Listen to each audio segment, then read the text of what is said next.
นี่ก็มีโอกาสจะมาสอนเกี่ยวกับการปักคอนไวในการเบื้องหนังอยู่ YouTube เนาะแล้วก็ Facebook ตัวนี้จะมาสอนตัวที่1เนาะจะมาปักคอนไวของมันให้มันไวเนาะหรือว่าเล่นคอนไวของมันให้มันไวสมมุติว่าข้าพเจ้ามันในการพากย์เสียงเนาะมันจะไวหรือว่ามันช้าเนาะมันช้าแล้วก็ฟังมันซักซ่าเกินไปเนาะก็สามารถปักคอนไวให้มันตามความเหมาะสมของเราเนาะแล้วก็ที่2เนาะจะมาปัดคอนไวของมันให้ซ่าร้องสมมุติว่าข้าพเจ้ามันว่าไวเกินไปอย่าให้ฟังให้มันพอรู้เรื่องเนาะสามารถปักตามความเหมาะสมของตัวเองเนาะเบิ่งเนาะเบิ่งวิดีโอนี่จะเป็นปกติเนาะ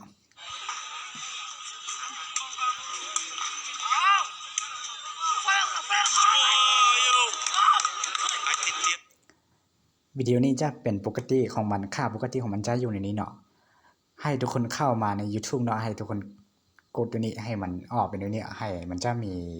ไอคอนของมันจะเป็นคือการตั้งค่าเนาะจะเป็นฟันเฟือนของมันเนาะ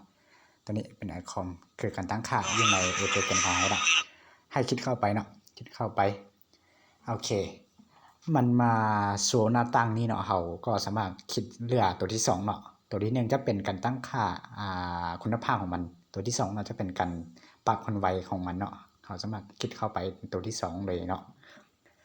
ตัวนี้จะเป็นคนไวของมันตัว1.0ตัวนี้จะเป็นค่าปกติ0.25ตัวนี้จะปรับคนไวของมันให้มันช้าที่สุดเลยเนาะมันช้าที่สุดแล้วก็2.25ตัวนี้มันจะคนไวของมันจะไวน้อยนึงแต่มันก็ยังพอมันจะห่างจากปกติของมันน้อยนึงเนาะแล้วก็1.5ตัวนี้จะเป็นกลางๆเนาะ2.0ตัวนี้จะคนไวของมันไวสุดเนาะตัวนี้สามารถปักได้ไวสุด2.0เนาะจะปักตัว2.0ตัวนี้เนาะจะเป็นคนไวของมันเนาะปักคนไวให้สปีดของมันให้มันไวเนาะไปเบิ่งเนาะ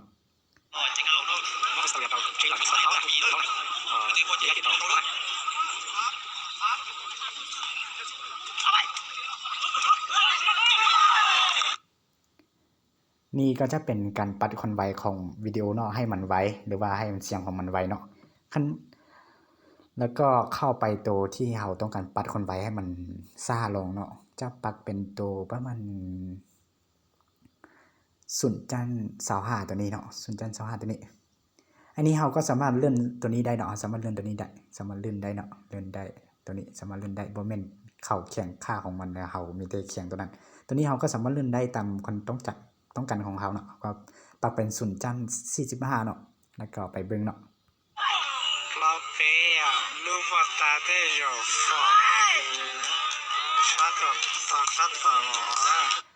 นี่ก็จะเป็นการปัดคนไวของมันให้มันซ่าลงเนาะถ้าผู้ใดมันอยากให้คนไวของวิดีโอเลยกันเว้าของวิดีโอนะมันให้มันเป็นปกติของมันเนาะวิดีโอของมันให้มันปกติหรือว่ามันไวพอที่เรามักเนาะเราก็คลิกตัวนี้สามารถปรับตัวนี้หน่อยนึงขึ้นหน่อยนึงเนาะไป20ไป15 1.05 1.10นี่ก็ได้เนาะแล้วแต่เรามักว่าเราฟังว่ามันเรามักแบบใดเนาะแล้วก็คลิปวิดีโอนี้จะเป็นคลิปวิดีโอที่สอนเกี่ยวกับการปัดคนไวในการเบิ่งหนังอยู่ YouTube หรือ Facebook เนาะ